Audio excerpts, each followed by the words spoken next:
Salutations tête de nage, je suis le chef et bienvenue dans Mini Menu Manga et aujourd'hui on poursuit notre tour des animés de l'hiver 2015 avec Assassination Classroom. Oh yeah!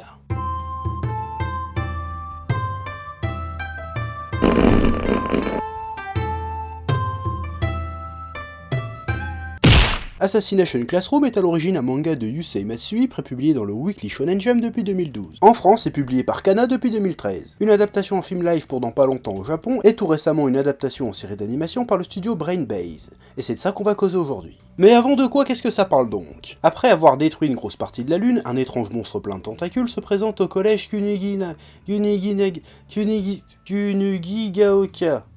Kunigigaoka, et encore je suis pas sûr de bien le prononcer en fait, pour prendre en charge la classe 3E, une classe composée d'élèves en difficulté. Il leur explique qu'il est leur nouveau prof et qu'ils ont 1 an pour l'assassiner, sinon il détruira la Terre. Mais ça semble quasiment impossible car la bestiole rebaptisée Koro Sensei par les élèves est juste surpuissante et peut se déplacer à vitesse Mach 20. Et si je dis pas de conneries, Mach 20 c'est juste 20 fois la vitesse du son, c'est-à-dire que c'est beaucoup. Oui. Et donc qu'est-ce qu'on en a pensé? Eh ben étonnamment j'ai kiffé ma race. Bon, déjà, je connais très peu le manga d'origine. J'avais lu lire les 2 premiers tomes il y a plus d'1 an de ça facile, parce qu'on n'arrêtait pas de m'en parler en me disant que c'était vachement bien, du coup j'avais voulu commencer, mais j'ai pas continué, j'ai dû sortir du délire, pas rentrer dans le truc, ça a pas dû me plaire en fait du coup, et entre temps comme j'ai lu 200 000 trucs, ça m'a carrément sorti de la tête. Et donc du coup j'ai abordé l'anime avec un regard neuf, totalement vierge de toute attente et de toute appréhension, ou d'idées reçues sur le manga, tu vois, parce que ça m'était sorti de la tête du coup. Et franchement, j'ai bien kiffé du coup. Je crois que je devais pas être en forme la première fois que j'ai lu le manga, parce que franchement là, j'ai bien aimé quoi, mais vraiment bien quoi. Alors qu'avant, non.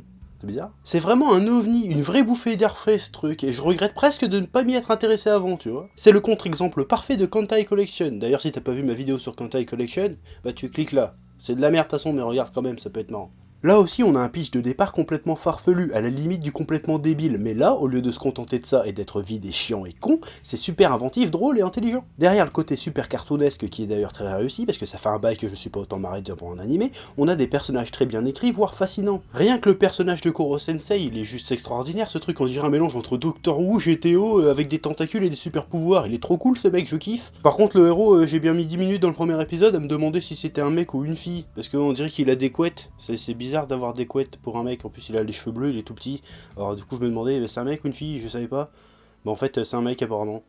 Il est bizarre, hein. En plus de ça, il y a un sous-texte très intéressant et semble-t-il assez critique sur le système éducatif japonais, qui a l'air très strict et très élitiste, en tout cas pour le peu que je sais sur le système éducatif japonais, des choses que j'ai pu voir dans de nombreux animés et mangas que j'ai lus en gros, notamment GTO. Faudra vraiment que je me décide à parler de GTO un jour, parce que ouais, ça sera intéressant je pense quand même. En plus on n'arrête pas de me le demander en commentaire, mais un truc de ouf. Pour l'instant, chaque épisode nous raconte une petite histoire courte très drôle avec une petite leçon de vie du sensei à la fin, mais je n'ai aucun doute que de vrais arcs narratifs se mettront en place rapidement qui seront à ne pas douter fascinants. L'opening est super cool, complètement loufoque à l'image de l'anime, j'ai l'impression que c'est le seiyuu qui chante en plus, donc ça c'est sympa. L'ending est aussi bien stylé, plus posé, plus poétique. Les deux sont très bien choisis, ça illustre bien le côté drôle et sérieux de l'histoire. Donc en gros, Assassination Classroom, excellente surprise pour ma part, parce que je m'y attendais vraiment pas à découvrir un truc aussi bien, aussi intelligent, aussi inventif, au milieu de tous les échis RMS qu'on nous balance dans la gueule cette saison là, que j'ai pas encore regardé parce que je sais très bien que ça va me faire gueuler, que je vais insulter tout le monde, ça va m'énerver, tu vois,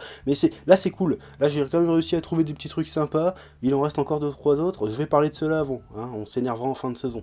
C'est mieux. En plus cet animé m'a donné envie de me replonger dans le manga pour lui donner une deuxième chance, et si ça tient toutes ses promesses, si ça reste aussi bien, et que c'est aussi palpitant, aussi inventif, aussi drôle, ça sent le menu manga au bout, ça franchement, parce que là, il y aurait des trucs à dire sur ce truc là, parce que c'est vachement cool je trouve. Par contre faudrait que j'arrête d'annoncer 10 menus manga à chaque menu manga, parce qu'après j'ai une liste de bâtards derrière, et voilà. Ouais. Enfin bref, c'était Assassination Classroom, et je te le recommande plus que chaudement, et moi maintenant je me casse, à vitesse Mach 20.